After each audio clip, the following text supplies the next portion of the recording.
सोचिए, ऐसी कड़ाके की ठंड पड़ रही है कि जान निकल जाए, और ऐसे में किसी को एक कंबल और सिर पर चढ़े हुए कर्ज के बीच किसी एक को चुनना पड़े।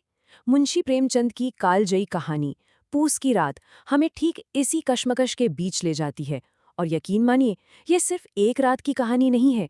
ये गरीबी और लाचारी में इंसान की बदलती सोच की एक बहुत गहरी पड़ताल है। पूरी कहानी का सार बस इसी एक सवाल में है। एक तरफ है जानलेवा ठंड से बचने की फौरी जरूरत और दूसरी तरफ है जमींदार के कर्ज का बोझ और भविष्य की चिंता।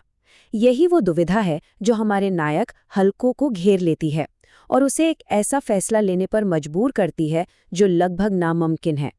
तो चलिए मिलते हैं कहानी के मुख्य पात्र से। हल्कू, एक गरीब किसान जो उस दौर के लाखों किसानों की तरह ही एक भयानक दुविधा से गुजर रहा है। देखा जाए तो उसकी ये परेशानी सिर्फ उसकी अपनी नहीं है, बल्कि उस समय के पूरे किसान समाज की कड़वी सच्चाई को हमारे सामने रखती है। और उसकी कुल जमा पूंजी कितनी है? महज 3 रुपए। जी हाँ, सिर्फ 3 रुपए। सोचकर देखिए, महीनों की हाथ-तोड़ मेहनत का सिला बस इन 3 सिक्कों में सिमट गया है। और अब यही 3 सिक्के उसकी उम्मीदों और मजबूरियों दोनों का सेंटर पॉइंट बन चुके हैं। और इन्हीं 3 रुपयों को लेकर घर में भी एक टकराव है। एक तरफ है हल्कू की पत्नी मुन्नी। उसके लिए ये पैसे भविष्य की सुरक्षा हैं, कर्ज चुकाकर जमींदार के ताने और अपमान से बचने का जरिया। तो दूसरी तरफ है हल्कू, जो हर रात खेत में ठंड से ठिठुरता है। उसके लिए ये पैसे फौरन मिलने वाली राहत का मतलब है एक गरम कंबल। और आखिर में होता वही है जो अक्सर होता आया है। समाज का दबाव और जमींदार का डर जीत जाता है। हल्कू अपनी गर्माहट की वो आखिरी उम्मीद भी अपने हाथों से जाने देता है। वो पैसे दे देता है, ये जानते हुए कि अब पूस की उस जानलेवा रात का सामना उसे अकेले, बिना किसी सहारे के करना होगा। और यहीं से कहानी का असली संघर्ष शुरू होता है। अब हल्कू को पूस महीने की उस बर्फीली रात का सामना करना है। वो रात जो सिर्फ एक रात नहीं है, बल्कि एक तरह का इम्तिहान है। जैसे जैसे रात गहराती है, ठंड भी किसी दुश्मन की तरह उस पर हावी होने लगती है।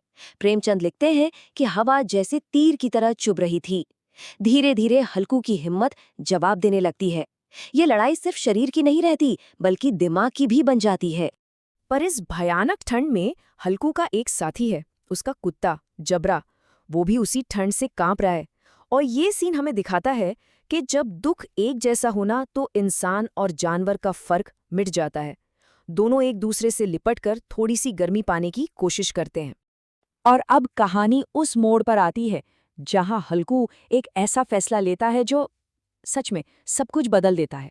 ये कहानी का सबसे जरूरी और शायद सबसे चौंकाने वाला हिस्सा है। होता यह है कि आखिरकार हल्कू की हिम्मत पूरी तरह टूट जाती है। फर्ज एक तरफ और जिंदा रहने की जरूरत दूसरी तरफ, और शरीर की जरूरत जीत जाती है। वो फसल को बचाने के बजाय पास के आम के बाग में चला जाता है। वहां सूखी पत्तियां इकट्ठी करके आग जलाता है, और वो आग की गर्मी, उफ, वो राहत उसे ऐसी गहरी नींद में ले जाती है कि उसे कुछ होश ही नहीं रहता। एक तरफ जबरा, बेचारा वफादार जानवर, भौंक भौंक कर उसे जगाने की कोशिश कर रहा है। नीलगायों का झुंड खेत में घुस आया है। लेकिन ठंड और थकान से टूटा हुआ हल्कू आग की उस सुखद गर्मी में इतना खो चुका है कि उसे कुछ सुनाई ही नहीं देता। और नतीजा? उसकी महीनों की मेहनत, पूरी की पूरी फसल तबाह हो गई। जानवरों ने सब कुछ रौंद डाला। उसकी रोजी रोटी का जो एकमात्र जरिया था, वो अब खत्म हो चुका था। लेकिन रुकिए, कहानी का क्लाइमैक्स ये तबाही नहीं है। क्लाइमैक्स तो अब आएगा। हल्कू का रिएक्शन, जो सब कुछ देखने के बाद होता है, वो है इस कहानी की असली जान। ये सुनकर शायद यकीन न हो, लेकिन अपनी बर्बाद फसल को देखकर हल्कू दुखी नहीं होता, बल्कि उसे एक अजीब सा संतोष होता है। एक तरह की आज़ादी महसूस होती है। उसे इस बात की खुशी है कि चलो, अब कम से कम उस जानलेवा ठंड में खेत पर तो नहीं सोना पड़ेगा। और इसी को कहते हैं राहत का विरोधाभास, या द पैराडॉक्स ऑफ रिलीफ। मतलब हल्कू के लिए अपनी पूरी फसल खो देने का दुख उस रात की ठंड में तिल तिल कर मरने के दर्द से कम था। भविष्य के नुकसान से ज्यादा जरूरी उस पल की पीड़ा से मुक्ति थी। ये विरोधाभास हमें दिखाता क्या है? ये दिखाता है कि जब भीषण गरीबी और सिस्टम का शोषण किसी को हद से ज्यादा तोड़ देता है, तो उसकी प्राथमिकताएं पूरी तरह बदल जाती हैं। भविष्य की चिंता पर उस पल का दर्द हावी हो जाता है।